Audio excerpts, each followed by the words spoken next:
Bien, amigos, estamos en el estudio central de RBC con Jaime Antezana, investigador social sobre temas de narcotráfico, uno de los principales estudiosos y especialistas en esta materia, que en esta campaña es especialmente relevante, el tema del narcotráfico, cómo es que el narcotráfico se infiltra en las instituciones y en la política peruana. Es algo de lo que no se habla mucho y que genera mucha incomodidad. Aquí no le tememos a nadie y lo hemos invitado para que nos cuente acerca de un pacto que están estructurando para luchar justamente contra este, que es uno de los principales males que nos aqueja.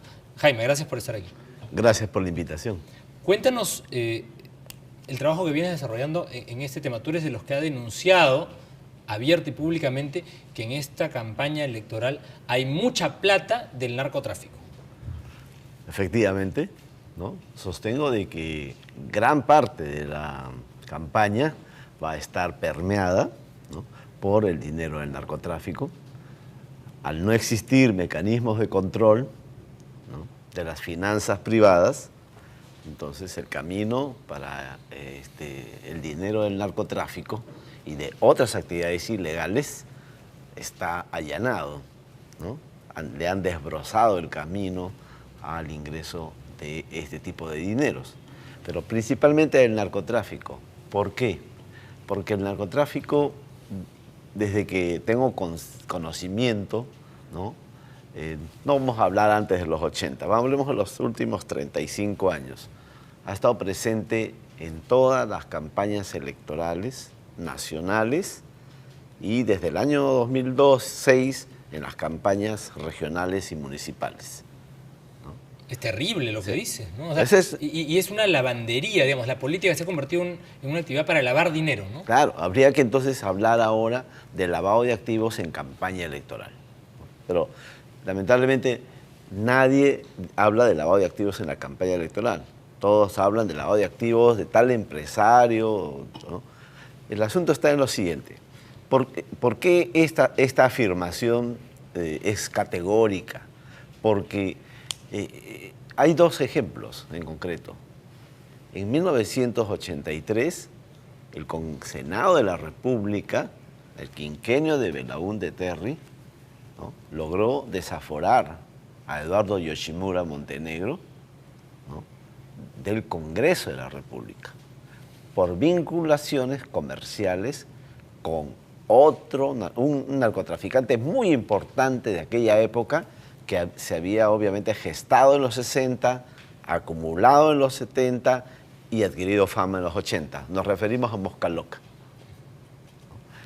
Entonces, ese es el primer caso. La narcopolítica tuvo en ese periodo un ejemplo, es decir, un senador que sale desaforado del Congreso por sus vinculaciones directas, comerciales, entre comillas, con Mosca Loca, ¿no? Después está Luis Rivera, diputado por Huánuco, específicamente por Tingo María, que también es defenestrado del Congreso de la República el mismo año por un paso de droga. O sea, la cosa es constante y sonante sobre el asunto de la narcopolítica. Ahora, lo que estás tratando, Jaime, tú en este programa y lo que estás estudiando, eres consciente que es súper riesgoso y súper delicado, porque estás diciendo cosas que están tocando intereses multimillonarios y que no quieren que se hablen de estas cosas, ¿no? Ah, pero por supuesto, sí. Te pueden matar, ¿eres consciente? Sí, de que soy consciente de que no se quiere que se hable.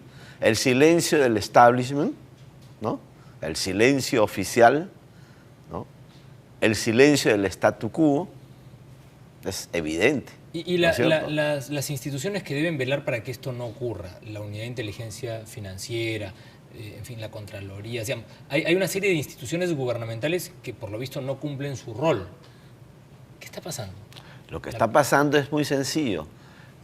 ¿Quién debería fiscalizar e investigar los aportes de las campañas electorales en este proceso?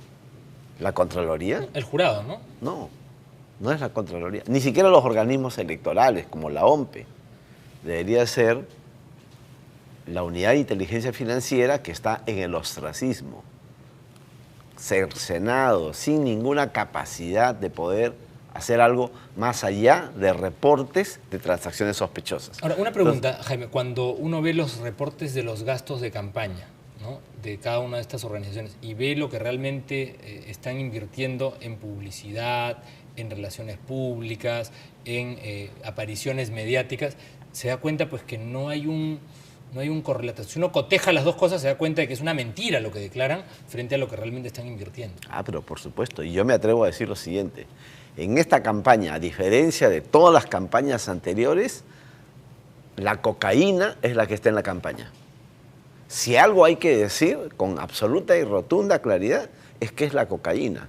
Son los poderosos clanes regionales y nacionales del narcotráfico, lo que llamamos firma, los que hoy están, ¿no?, jugándosela un partido aparte para tener mayor representación en el Congreso de la República. El narcotráfico, ¿no?, por primera vez lo veo negociando.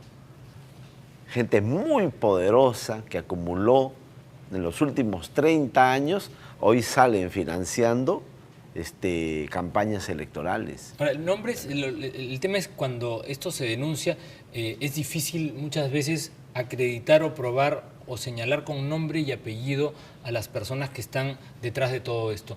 Tú has revelado anteriormente algunos indicios que han permitido señalar a ciertas personas e iniciar investigaciones.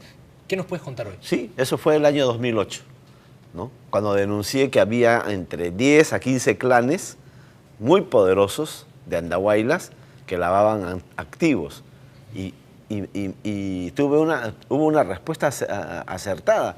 La Fiscalía Antinarcóticos hizo una investigación a 110 empresarios de Andahuaylas. Imagínate, ¿eh? 110 empresarios. Y según el fiscal de este caso, ninguno podía justificar su patrimonio con los ingresos que había tenido en el mismo periodo en el que este creció. En esta campaña electoral, ¿qué candidaturas o qué partidos o qué organizaciones te generan mayores dudas o preocupaciones? Mira, sobre eso voy a tener mucho más claridad cuando se inscriban. Pero lo que podemos decir es lo siguiente.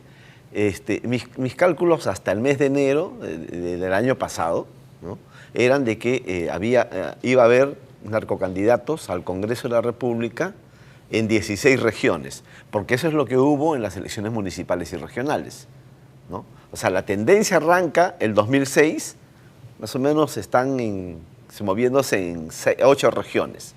La investigación era 8 regiones, ¿no? Ahí habían entonces narcoautoridades distritales, narcoautoridades provinciales y 2 narcoautoridades regionales, lo que llamamos presidentes regionales. ¿Y tú crees ahora, Jaime, que vamos a tener narcoautoridades congresales también? Pero por supuesto.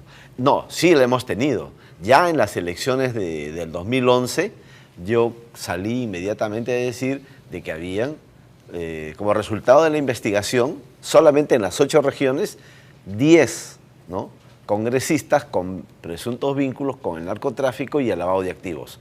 10, o sea, hablé de lo que se llamaba una narcobancada y nadie me creyó. No, o sea, yo era un loco. No, ahora, tú nos has anunciado que estás terminando esto para presentar esto ante la opinión pública. Te tienes que cuidar mucho. Yo te ofrezco Canal 11 para poder compartir con la audiencia y a manera también de protección, revelar esto, porque mientras estés en este tránsito hasta que concluyas, tu vida también corre peligro. Sí, mira, lo que yo voy a sacar es el mapa del Perú y los narcocandidatos por regiones. Wow. Eso te prometo presentarlo a la opinión pública contigo aquí para que lo expliques en detalle. Cuéntanos del pacto, porque el tiempo nos está ganando, el pacto contra la narcopolítica. Bien, el pacto ciudadano contra la narcopolítica que se va a suscribir el martes 16 de febrero es una iniciativa ciudadana que nació de un conjunto de personas, involucró después a un conjunto de colectivos y otro tipo de organización, hasta finalmente el día de ayer involucrar a 4 colegios profesionales, ¿no? El Colegio de Sociólogos del Perú, el Colegio de Abogados de Lima, el Colegio de Profesores del Perú y también el Colegio de Periodistas de Lima y el Nacional. Y el Nacional. ¿no? Entonces, y el día de ayer ha habido una conferencia de prensa anunciando el pacto y convocando a las fuerzas de la sociedad civil, no a los partidos, no a los candidatos, sino a las fuerzas de la sociedad civil a firmar un pacto contra el narcotráfico, y yo le añadiría, contra el narcopoder. Ahora, y lo que me llama la atención, Jaime, te confieso, es la casi nula cobertura periodística a esa conferencia. O sea, Sí. ha habido muy poco rebote aquí. Te hemos invitado a raíz de esta iniciativa y tenemos mucho interés en que haya transparencia en esta campaña y se conozca realmente quién es quién. Por eso es que creemos importante esta iniciativa. Y te digo, Jaime, te invito a que apenas tengas tú esta información, estés en nuestros estudios para que puedas compartirla con nuestra audiencia. Perfecto. De eso se trata. Vamos a invitar incluso desde la CONFIEP hasta la iglesia.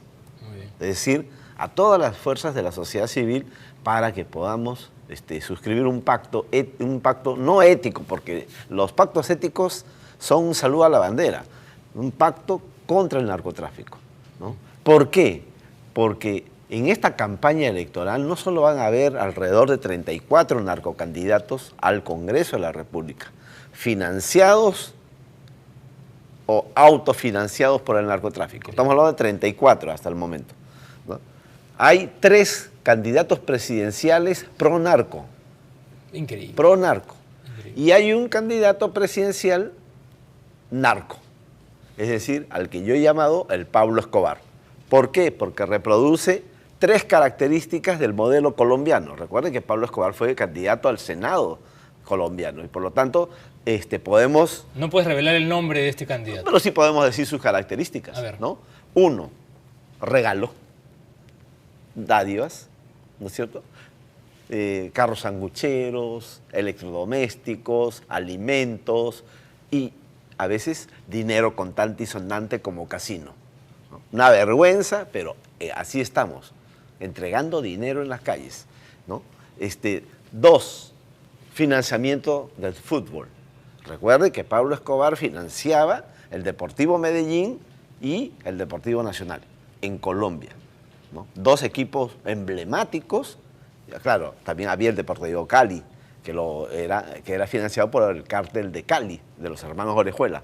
Pero es Pablo Escobar quien instala ese modelo de financiamiento del deporte. ¿Por qué? Porque el deporte atrae a los jóvenes, mueve y genera identidad local, regional, nacional. Y por lo tanto, el financiamiento del deporte es un elemento, un componente central del modelo colombiano. Y el tercer rasgo es el autofinanciamiento. Es decir, hay candidatos que no van a necesitar hacer una chanchita, ¿no es cierto?, como otros, para poder financiar su campaña. Bien. Son autosuficientes. Entonces, por eso yo digo... Mucha plata en la campaña. Cuando hay demasiado dinero hay que, digamos, sospechar. No, yo sostengo que esa plata es de la cocaína que se está embarcando en los puertos. Es plata directamente de la cocaína. Es una denuncia gravísima. Jaime, yo me comprometo a tenerte en el programa para que des más detalles de este tema. El tiempo nos ha ganado esta noche, pero esta es un poco la primera parte de esta entrevista. ¿Sí? Perfecto. Muchas gracias. Jaime Antezana. Solo termino diciendo lo siguiente, que el día del pacto, ¿no?, ciudadano contra el narcotráfico, que es el 16 de febrero, voy a presentar el cuadro nacional de narcocandidatos en el Perú. Ese va a ser la presentación. Tienes que cuidarte. Y con características. No vamos a mencionar nombres, pero sí vamos a hacer el estilo francés. Las características de cada uno de los candidatos. Así lo haremos. Región por región. Muy bien. Gracias, Jaime. Gracias a ustedes también en sus hogares. Gracias por acompañarnos. Nosotros nos despedimos esta noche. Continúen con la programación de RBC Canal 11. Hasta mañana.